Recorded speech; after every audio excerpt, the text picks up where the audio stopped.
Good morning. Welcome back to PWT Read On News with your host, Mosey Along.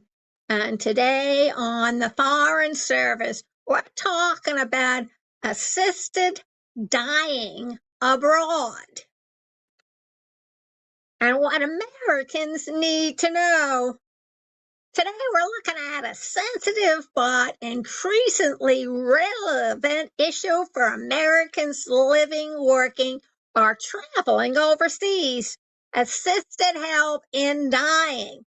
As more countries legalize or expand end-of-life options, U.S. citizens abroad are encountering laws, procedures, and ethical frameworks that differ sharply from those in America.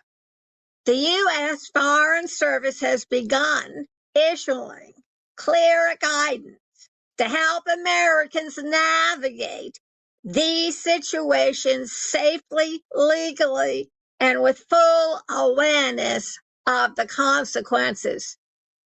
It means in plain English, once you're dead, you're dead.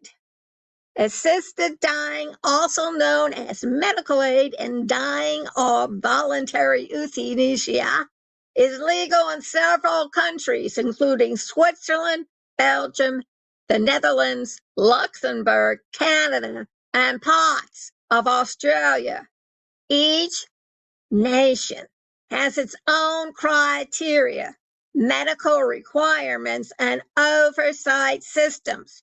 For Americans abroad, this means the rules can be very dramatically depending on location. You remember, location, location, location.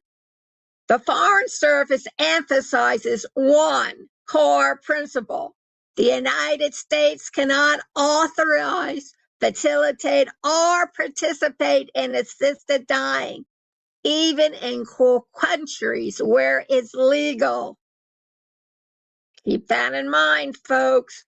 Consular officers cannot help arrange appointments, transport individuals, or provide medical documentation. Their role is strictly limited to offering information, ensuring citizens understand local laws, and provide support to families after the fact. Americans considering assisted dying abroad must meet the host country's legal requirements. These often include residency status, multiple medical evaluations, psychological assessments, waiting periods, and proof of terminal illness or unbearable suffering. Some countries require long-term residency, meaning tourists or short-term visitors may not qualify. The Foreign Service also warns of practical complications. Insurance policies may not cover procedures performed abroad. Repatriation of families may face unexpected legal or financial responsibilities. In some cases, local authorities may open inquiries into the circumstances of death, even when the procedure was legal. For families, the Foreign Service provides support after the fact, assistance with documentation, communication with local authorities, and guidance on returning remains or personal effects, but they cannot intervene on local legal processes or override host country regulations. The broader issue is ethical as well as legal. Americans abroad may find themselves navigating unfamiliar medical systems, cultural attitudes, and legal frameworks.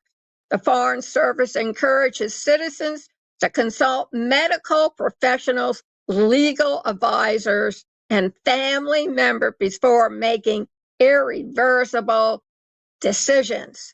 As the global landscape continues to evolve, The Foreign Service is updating its guidance to ensure Americans understand both their rights and limitations.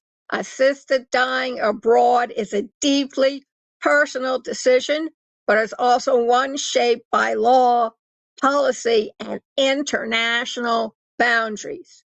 For Americans overseas, knowledge is just not power, it's protection.